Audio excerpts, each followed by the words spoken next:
Deoria senior secondary विद्यालय के online class में आप लोगों का मैं हार्दिक स्वागत करता हूं। माता सरस्वती जी के चरणों में प्रणाम करते हुए हम अपने अध्ययन को आगे बढ़ाते हैं और एक अध्याय हम लोगों को आरोह नामक पुस्तक में जो कि गद्य की है उसमें मिला हुआ है। काले मेघा पानी दे, ये देहात का एक बड़ा ही विहंगम दृश्य है। जो कभी पानी अगर नहीं बरस रहा होता है आसमान से तो देहात के बच्चे और गांव वाले सब लोग मिलकर विभिन्न प्रतिक्रियाएं करते हैं, जिसमें से कुछ क्रियाओं प्रतिक्रियाओं के बारे में यहाँ पे आपको उल्लेख मिलेगा।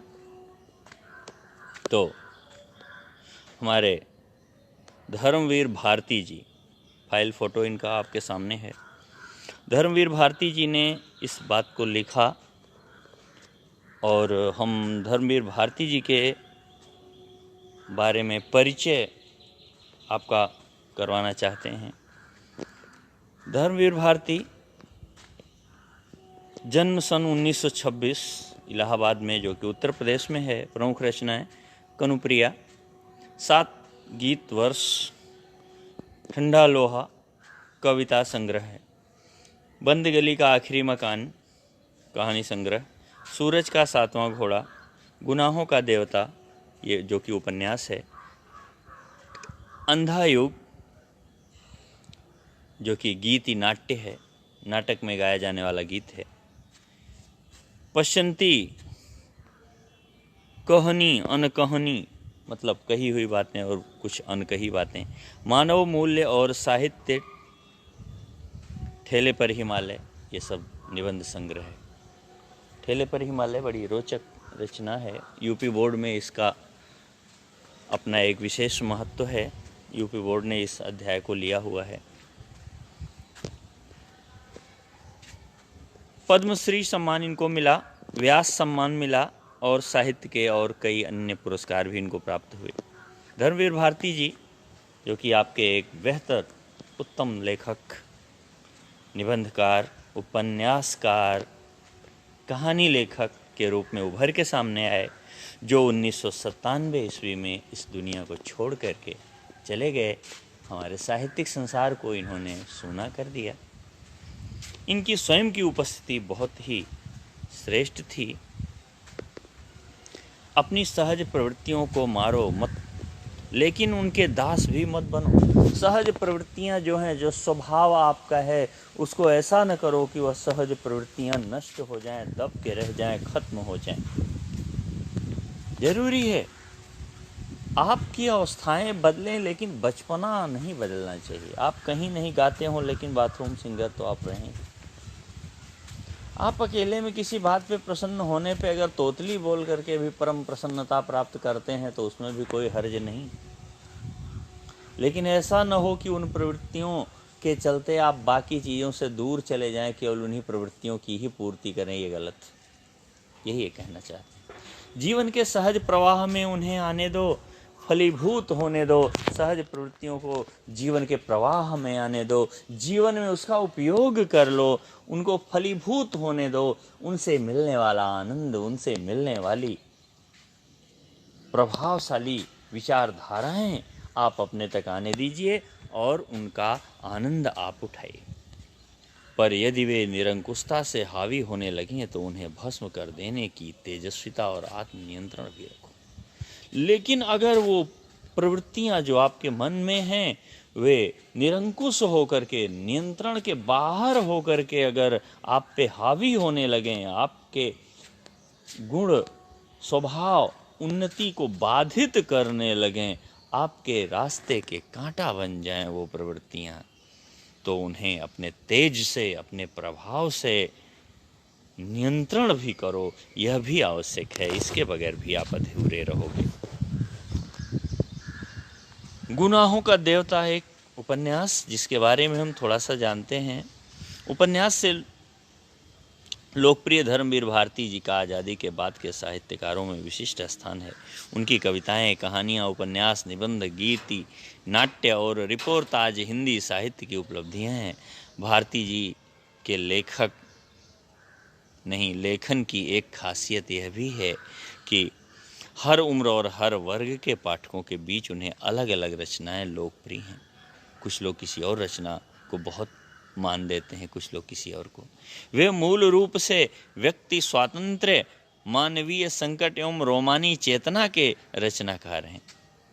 व्यक्तिगत संकट, स्वतंत्रता का संकट के बारे में जो रोमानी चेतना है, ऐसी चेतना जो उत्साह से भरी हुई है, जिससे रोंगटे खड़े हो जाएं, जो आपको एक नवीन पहलू में ला के रख दे, ऐसी चेतनता वो भर देते हैं अपनी रचनाओं से।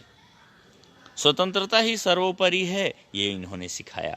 रूमानियत उनकी रचनाओं में संगीत में लय की तरह मौजूद है। उनका सर्वाधिक लोकप्रिय उपन्यास गुनाहों का देवता है, एक सरस और भावप्रवण प्रेम कथा है। दूसरे लोकप्रिय उपन्यास जो कि सूरज का सातवां घोड़ा पर हिंदी फिल्म भी बन चुकी है। इस उपन्यास में प्रेम को केंद्र में रखकर निम्न मध्य वर्ग की हताशा यानी मजबूरी, सारी उम्मीदें खो जाएं, वो हताश की स्थिति, आर्थिक संघर्ष यानी धन प्राप्त करने के लिए वो कितना संघर्ष करते हैं, क्या कुछ नहीं छोड़ते, किन किन चीज़ों का दुख सहते हैं, ये सारा कुछ उसमें दिखाया गया है। नैतिक विचलन, नैतिकता से भी विचलित हो जाते हैं, अपनी नैतिकता छोड़ करके गलत कार्यों की तरफ भी अग्रसर होते हैं। और अनाचार को चित्रित किया है। अनाचार माने जो आचरण गलत हैं उनको अनाचार कहते हैं। स्वतंत्रता के बाद गिरते हुए जीवन मूल्य, अनास्था, मोह भंग, विश्व युद्धों से उपजा हुआ डर और अमानवीयता की अभिव्यक्ति अंधा युग में हुई है। अंधा युग एक विशेष रचना इनकी। अंधा युग गीति साहित्य के श्रेष्ठ गीति नाट्यों में है। गीति नाट्य ऐसा नाटक जो कि गायन के स्वरूप में है, जो कि लयात्मकता जिसमें है, जो कि गेय है, गाने योग्य है और नाटक भी है। बड़ी से बड़ी बात वो बातचीत की शैली में कहते हैं और सीधे पाठकों के मन को छू लेते हैं। एक लंबे समय तक हिंदी की साप्ताहिक पत्रिका धर्मयुग, जिसका प्रकाशन आज की डेट में बंद है, उसके संपादक रहते हुए हिंदी पत्रकारिता को सजा संवार कर गंभीर पत्रकारिता का एक मानक बना दिया। ऐसे हैं धर्मवीर भारती जी।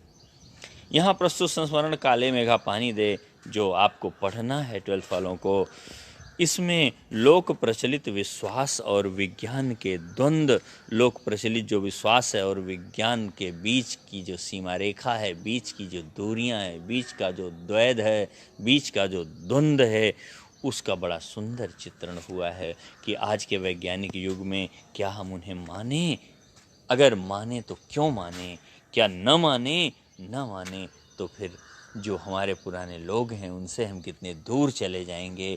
इन बातों को लेकर के हम क्या करें, यह हमारे समझ में नहीं आता। इन्हीं चीज़ों का चित्रण आपके इस अध्याय में दिया हुआ है, काले मेघा पानी दे। मान लीजिए हमारी माँ हमको बहुत सारा स्नेह करती है, माँ तो करती है, मान लो कोई ऐसी हैं जो कि गांव की हैं, बहुत सारा स्नेह करती हैं, उनका सारा स्नेह हमारे ऊपर लुटा दिया जाता है। लेकिन अगर वो पूजा पाठ, चंदन, त्रिपुंड इत्यादि, घंटी, शंख इत्यादि चीज़ें भी प्रयोग में लाती हैं और उसके प्रयोग के लिए हमसे भी कहें तो हम उनको माने या ना माने, कुछ अंधविश्वास की बातें उनमें हों जो हमारे साथ रह के वो पूरा करना चाहती हैं, तो उनके लिए क्या हम उनका प्रेम छोड़ दें, क्या उनका मन रखने के लिए उन चीज़ों में उनका साथ न दें। इन सारे द्वैध के बारे में इसमें चर्चा की गई है।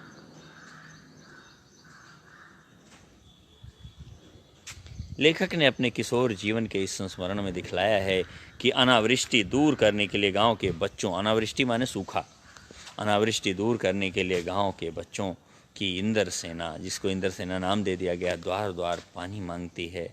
और लेखक का तर्कशील किशोर मन भीषण सूखे में उसे पानी की निर्मम बर्बादी के रूप में देखता है, जबकि गांव वाले ऐसा मानते हैं कि ऐसा पानी जो उस इंद्र सेना यानी बच्चों की वह मंडली जो नंग धड़ंग दरवाजे दरवाजे पे जाके गंगा मैया की जय बोलती है, काले मेघा पानी दे कह के चिल्लाती है, उन पे लोग पानी डालते हैं, कीचड़ में बच्चे लौटते हैं, गुहार लगाते हैं। और ऐसा मानना है कि ऐसा करने से भगवान इंद्रदेव जी पानी बरसा देंगे, फसलें सुरक्षित हो जाएंगी, लोगों के लिए अन्न और चारे का प्रबंध हो जाएगा। इस बात को लेखक का किशोर मन मानने को तैयार नहीं होता, लेकिन इसकी ही एक मुंह बोली बुआ जी हैं जो बहुत सारा प्रेम भी करती हैं, इन कार्यों में बढ़ चढ़ के हिस्सा लेती हैं। वो इन कार्यों में इस लेखक को ही अपना सहायक भी बनाना चाहती हैं, जिससे यह लेखक परेशान है और इस द्वंद में जूझ रहा है।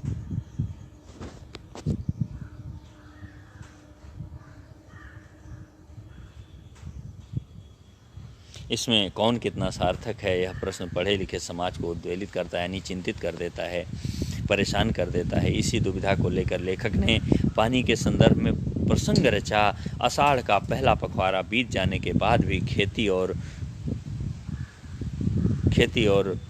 बहुकाज प्रयोग के लिए बहुत सारे कामों के प्रयोग के लिए पानी न तो जीवन की चुनौतियों का घर बन जाता है और उन चुनौतियों का निराकरण विज्ञान न कर पाए तो उत्सव धर्मी भारतीय समाज चुप नहीं बैठता, कुछ न कुछ करने लगता है। वह किसी जुगाड़ में लग जाता है, प्रपंच रचता है, ढेर सारे कार्य व्यवहार करता है और हर कीमत पर जीवित रहने के लिए शिक्षा और बेवसी के भीतर से उपाय और काट खोज करता है। जैसे आपने सुना होगा, जनक के राज्य में पानी न बरसने पर, सूखा पड़ने पर एक बार राजा और रानी ने मिलकर हल चलाया था।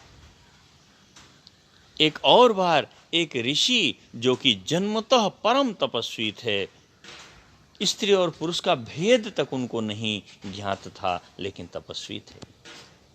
पैदा होने के बाद उनकी माँ बिछड़ी, पिता ने ही लालन पालन किया, स्त्रियों के समक्ष उनको नहीं जाने दिया और उस ऋषि को बुलवाने का भी कार्य जनक राज जैसे विद्वान ने किया था। तो ऐसा कुछ बहुत समय से होता आया है। यहाँ पे भी एक छोटा सा उदाहरण आपको मिला हुआ है कहानी के रूप में।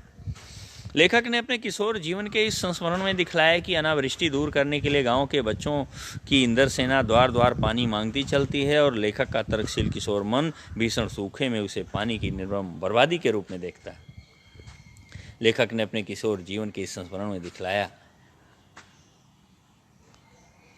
कि अनावृष्टि दूर करने के लिए गांव के बच्चों की इंदर सेना द्वारा द्वार द्वार पानी मांगते चलना और लेखक का तर्कशील किशोर मन भीषण सूखे में पानी की निर्मम बर्बादी के रूप में जो देखता है, इसे किशोर का मन का वितर्क नहीं, गलत तर्क नहीं, वैज्ञानिक तर्क ही कहना चाहिए। और विज्ञान विषय की इतने दीर्घकाल तक पढ़ाई और विज्ञानों उपलब्धि आविष्कारों से अपने जीवन को भौतिक सुख सुविधाओं से भरते रहने के बावजूद इस देश के जनमानस में ऐसी वैज्ञानिक दृष्टि का न जन्म पाना अफसोसनाक ही कहा जा सकता है, यानी दुखद कहा जा सकता है कि विज्ञान के युग में रह के विज्ञान की सारी चीज़ों का आनंद लेते हुए भी हम अवैज्ञानिक तरीकों को अपना करके प्रकृति से कुछ चाहें तो यह अफसोस परख है, ये दुखद है, ऐसा नहीं होना चाहिए। पर जनता के सामूहिक चित्त में बैठे विश्वासों का क्या करें? जो दुनिया के लोगों के बीच में, दुनिया के लोगों के दिल में जो भावनाएं घर कर गई हैं, उसको हटाया नहीं जा सकता। जिनसे संचालित होने वाले और कुछ लौकिक कर्मकांड संस्कृति की घटना के रूप में हमें लगते हैं, ऐसा लगता है वे सांस्कृतिक घटना है, वो सांस्कृतिक रिवाज बन गए हैं हम लोगों के। यदि वे विश्वास प्रत्यक्षतः जानलेवा या नस्ल, जाति, मजहब और लिंग के आधार पर किसी समुदाय के लिए अपमानजनक हों, तब तो उन्हें अंधविश्वास कहकर उनका शीघ्रातिशीघ्र निराकरण ही एकमात्र कर्तव्य है। अगर ऐसा है कि वो चीज़ें किसी जाति, धर्म, लिंग के लिए अपमानजनक हों, तो ऐसी रीतियों और रिवाजों को तो हटा ही देना चाहिए, ऐसा लेखक चाहता है। पर यदि कुछ विश्वास विज्ञान सम्मत न होकर भी उक्त तरह से हानिकर न हो, तो उनके साथ भी उसी मजहब और लिंग के आधार पर किसी समुदाय के लिए अपमानजनक हों, तब तो उन्हें अंधविश्वास कहकर उनका शीघ्रातिशीघ्र निराकरण ही एकमात्र कर्तव्य है। पर यदि कुछ विश्वास विज्ञान सम्मत न होकर के भी उक्त तरह से हानिकर न हो, तो उसके साथ भी उसी प्रकार का बर्ताव क्या उचित है? जैसे अगर किसी के लिए नुकसानदायक न हो, किसी व्यक्ति, वर्ग, लिंग इत्यादि के लोगों के लिए वो नुकसानदायक न हो, लेकिन फिर भी वो एक ऐसा रिवाज है जिसमें वैज्ञानिकता नहीं है, तो क्या किया जाए? उसको भी हटाना चाहिए या उसको एक उत्सव के रूप में देख करके उसका आनंद लेना चाहिए? ऐसा करने से क्या हमारे सांस्कृतिक मन के खाली हो जाने का खतरा नहीं है? अगर ऐसा कर दिया गया तो हमारा सांस्कृतिक मन खाली खाली हो जाएगा। कहने का मतलब, मान लो अगर ये मान लिया जाए कि इस होली का कोई महत्व नहीं, रंग लगाने से केवल नुकसान है, फ़ायदा कुछ नहीं, लोग होली खेलना ही बंद कर दें, तो साल भर में जो एक दिन का त्यौहार है जिसमें अपार खुशियाँ मिलती हैं, उससे हम दूर हो जाएंगे।